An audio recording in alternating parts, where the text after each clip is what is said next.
हाताला धरून मी पहिल्यांदा बँक पाहिली. ज्या आजीने स्वप्न पाहिलं होतं की माझं नातू एक दिवस बँक मॅनेजर होईल, आज मी त्या खुर्चीवर बसलो आहे. हातात मॅनेजरची पाटी आहे. पण दुर्दैव बघा, हे बघण्यासाठी आजी आज या जगात नाही आहे. बँकेत साक्षात स्वामीने असं काही चमत्कार केला की माझ्या केबिनमध्ये बसलेली ती अनोळखी आजी चक्क माझ्या आजीच्या आवाजात कसे बोलू लागली. स्वामींनी आजीला पुन्हा कसं पाठवलं, काय घडलं त्या दिवशी बँकेत, काळजी हेलवून टाकणारा हा सत्य अनुभव शेवटपर्यंत पाहायला विसरू नका. लहानपणीचा तो दिवस आजही माझ्या डोळ्यासमोर जसेच्या तसा उभे राहतो, जेव्हा मी माझ्या लाडक्या आजीचा हात धरून बँकेत जात असे.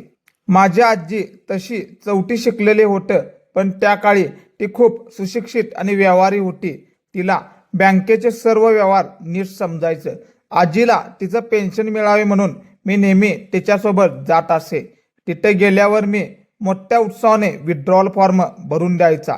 2007 साली ते दिवस होते जेव्हा आजीला 1000 रुपये पेन्शन मिळायचा आणि ते पैसे हातात आल्यावर तिच्या चेहऱ्यावर एक वेगळंच समाधान असायचं. मी 5वीत होतो. माझी आजी मला मुद्दाम सोबत न्यायची, कारण तिला वाटायचं की तिच्या नातवाला हे व्यवहार लहानपणीपासून नीट समजावे. बँकेत गेल्यानंतर आजीची सही व्हायची. मग तिथलं बँक मॅनेजर त्या फॉर्मवर आपली सही करून अधिकृतपणे व्हेरीफाय करायचे. आजी त्या मॅनेजरकडे खूप आदराने बघायचं. एकदा तिने सर माझ्या डोक्यावर हात ठेवून एक स्वप्न मला बोलून दाखवलं. लेका, तू कधी होणार असा मोठा बँक मॅनेजर? कधी बसणार तू अशा मोठ्या खुर्चीवर आणि कधी करणार लोकांच्या सह्या? तिच्या त्या साध्या प्रश्नात माझं भविष्य खूप मोठं दडलेलं होतं. आजीने पाहिलेलं ते स्वप्न आता माझ्या जगण्यात एकमेव ध्येय बनलेलं होता. अभ्यासात स्वतःला पूर्णपणे झोकून दिलेलं होतं. शाळा असो कॉलेज नेहमीच टॉपवर राहिलेलं होतं, कारण माझ्या डोळ्यासमोर आजीचा तो विश्वास आणि मोठी अपेक्षा होती. स्पर्धा परीक्षेचा अभ्यास करणे सोपं नव्हतं. अनेक रात्री मी जागा राहिलेलं होतं. तासांतास फक्त पुस्तकाशी एक युद्धासारखं संघर्ष करत राहिलेलं होतं. स्वामी समर्थांचे नामस्मरणाने मला दररोज नवीन एक ऊर्जा मिळत होती. मी बँक अधिकारी होण्याची जीवाचं रान केलेलं होतं. अखेर स्वामी समर्थांच्या कृपेने माझी मेहनत फळाला आलेले होतं. मी त्याच बँकेची परीक्षा उत्तम गुणाने उत्तीर्ण झालेलं होतं. आजी मला घेऊन जायचं त्या बँकेत माझी निवड झालेली होती. योगायोगाने त्या बँकेचे अधिकारी म्हणून काम करण्याची संधी मिळाली, जे आज मोठं स्वप्न होतं. मनात खूप आनंद होता. आजीला सरप्राईज देणार होता की तिचा नातू आता मोठा बँक अधिकारी झाले. पण नियतीला काही वेगळंच मान्य झालेलं होतं. आनंदाचं त्या क्षणामध्ये एक मोठं संकट आमच्या संपूर्ण कुटुंबावर कोसळलेलं होतं. आयुष्यात किती अनपेक्षित असते याचा अनुभव मला त्या दिवशी मिळालेलं होतं, जेव्हा घरामध्ये आनंदाऐवजी एखादं दुःखाचे ढग दाटून आलेला होता. ज्यावेळी मी आजीला यश सांगणार होतं, नेमक्या त्याच वेळी आजीला पॅरालिसिसचा अटॅक आलेला होता आणि सगळं विस्कळीत झालेला होता. तिची ती चालती बोलती मूर्ती अचानक अंथरुणाला खेळलेले होतं. ज्या तोंडाने मला आशीर्वाद दिला होता तो शब्द आता ठबकलेले होतं. मी खूप रडलो. देवाकडे आणि स्वामी समर्थाकडे खूप प्रार्थना केलं की माझ्या आजीला एकदा तरी ठणठणीत उभा करा. तिला माझं यश बघायचं आहे. पुढील 2 वर्ष आम्ही खूप मोठा खर्च केलेला होता, औषधोपचार केलेला होता, पण आजीची प्रकृती काही केल्या तरी सुधरत नव्हतं. ती तशीच निपचित पडून राहिलेली होती. तिला पेन्शनसाठी बँकेत न्यावे लागलेलं होतं. नियमानुसार तिथे प्रत्यक्ष उपस्थिती आवश्यक असायची. ते बघून मला खूप वेदना व्हायचं. ज्या आजीने मला हात धरून बँक दाखवली होती, तिला आज रिक्षातून तशा अवस्थेत बँकेत आणताना माझं काळीज आतून चिरत जात होतं. मला खूप वाटायचं मी एक बँक मॅनेजर झालोय, पण आजी ती डोळे बघून पाहण्याचं किंवा समजून घेण्याची स्थिती नव्हती.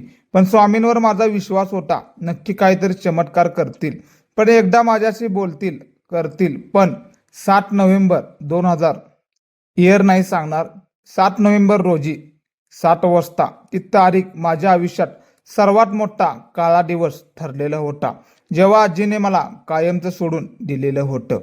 7 नोव्हेंबर रोजी सकाळी 7:11 माझ्या आजीने शेवटचा श्वास घेतलेला होता. आमचं मायाचं छत्र कायमचं हरवलेलं होतं. तिच्या जाणीने माझ्या मनावर खूप मोठं ओझं आलेलं होतं. तिला मी अधिकार झालेलं समाधान प्रत्यक्ष कधीच देऊ शकलं नव्हतं. बँकेत माझी मॅनेजर म्हणून नियुक्ती झाली होती, पण खुर्ची मला काट्यासारखी टोचत होती, कारण आजी ती पाहण्यासाठी तिथे जीवन नव्हते. मी दररोज बँकेत जाऊन लोकांचा विड्रॉल फॉर्मवर सह्या करायचो, पण प्रत्येक वेळी मला माझ्या आजीचा तो जुना फॉर्म आठवायचा. मनात नेहमी एकच खंत असायची की स्वामी समर्थ, तुम्ही आजीला हे बघण्यासाठी थोडा वेळ तरी का नाही दिला?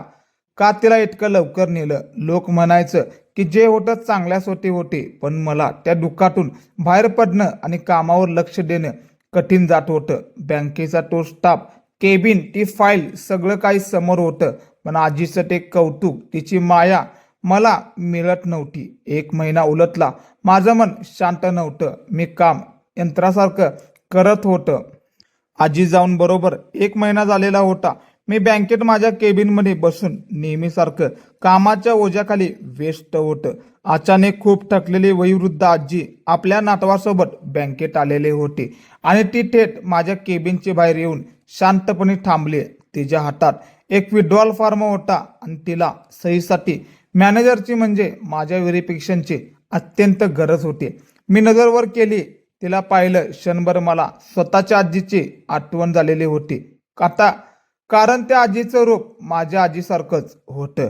ती आजी खूप थकलेली दिसत होती, म्हणून मी स्वतः केबिन बाहेर गेलो. तिला आदराने खुर्चीवर बसवलं.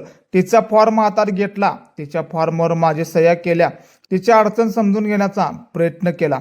अस्वस्थ, खूपच केविलपणा होती. तिनं माझ्याकडे बघितलं आणि हसून म्हणवले, लेका, माझा नातू सुद्धा तुझ्यासारखंच आहे. तो सुद्धा असाच मोठा अधिकारी होणार आहे.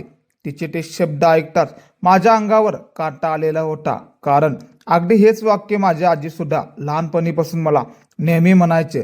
स्वामींनी जणू त्या अनोळखी आजीच्या रूपात माझ्या स्वतःच्या आजीला माझ्यासमोर उभं ठेवलेलं होतं. मी त्या आजीच्या पाया पडलेलं होतं आणि हे बघून माझा सर्व स्टाफ आश्चर्याने माझ्याकडे बघू लागलेला होता, कारण मी एक मोठा अधिकारी होतो. पण मला त्या क्षणी कोणत्याही पदाचं भान नव्हतं, कारण मला त्या आजीमध्ये माझी गेलेली आजी साक्षात दिसत होतं. आशीर्वाद देत होती. त्या आजीने मला जवळ घेतलं आणि म्हणाला, र बाळा, तुझी आजी आणि मी खूप जुन्या मैत्रीण होतं. शाळेत सोबत शिकलेलं होतं.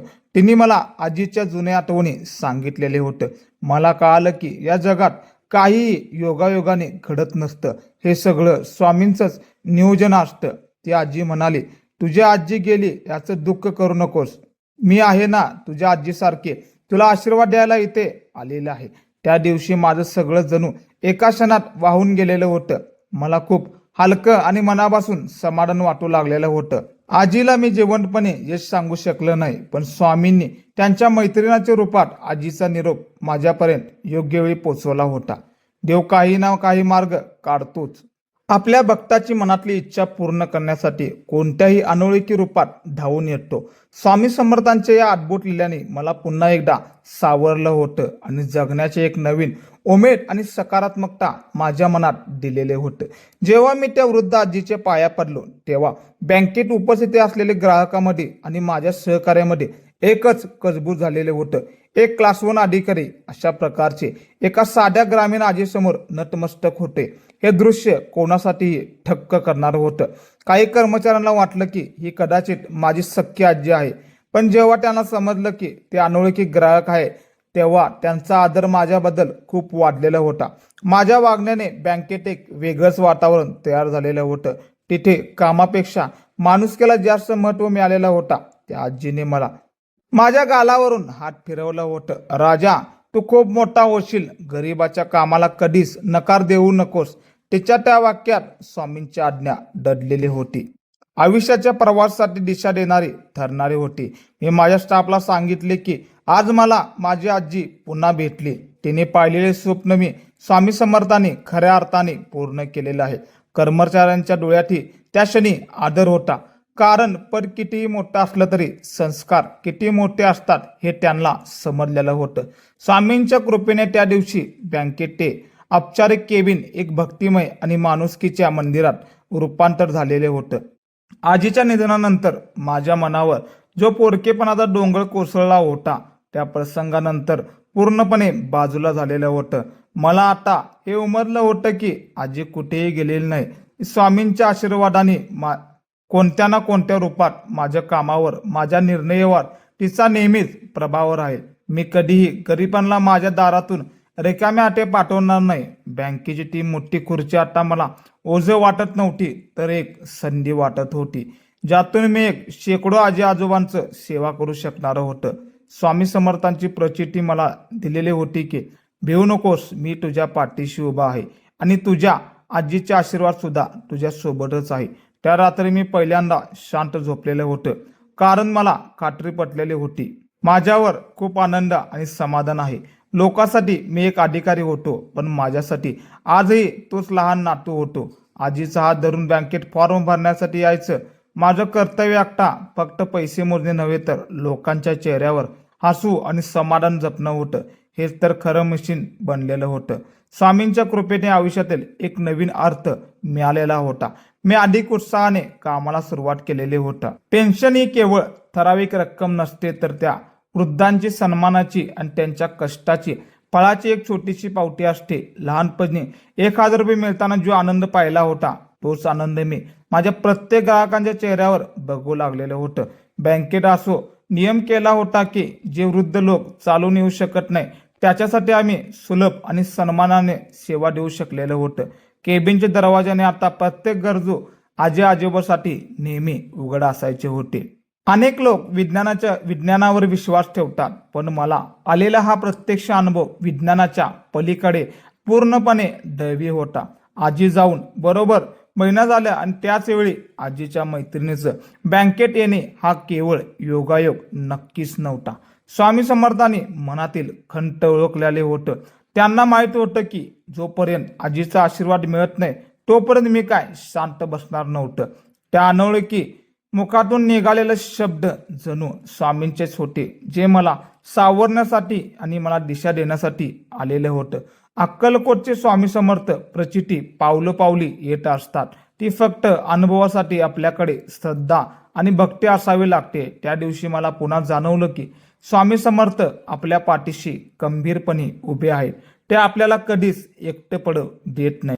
माझा हा अनुभव केवळ माझ्यापुरतं मर्यादित न राहता ते समाजातील प्रत्येक तरुणासाठी एक खूप मोठा धडा आहे.